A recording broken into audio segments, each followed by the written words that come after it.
Japanese Prime Minister Kishida Fumio has landed in Washington for talks with U.S. President Joe Biden. This is Kishida's last stop on his tour of leading industrialized countries prior to the G7 summit in May. Before he traveled to the U.S., the Japanese PM met with his Canadian counterpart in Ottawa and signed a new defense pact with the UK. Kishida's visit to the U.S. comes as Washington looks to strengthen its alliance with Japan, one of its key allies in the Indo-Pacific region. Earlier this week, the U.S. announced plans to restructure its military forces in Japan's Okinawa Islands. Japan has also announced a big raise in its own defense spending. For more on Kishida's visit to the United States, our reporter Staś Butler spoke to security analyst Eleanor Shiori Hughes. What are Biden and Kishida expected to talk about at these, their meeting?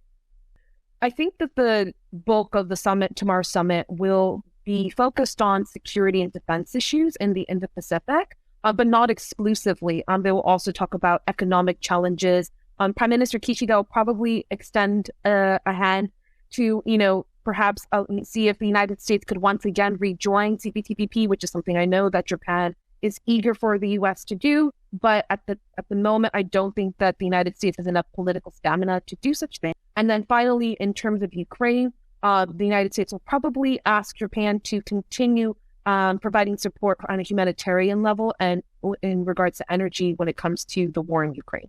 Where does Taiwan fit into all of this, into these discussions? And when it comes to deterring an attack on Taiwan by China, do you think that the US and Japan are doing enough?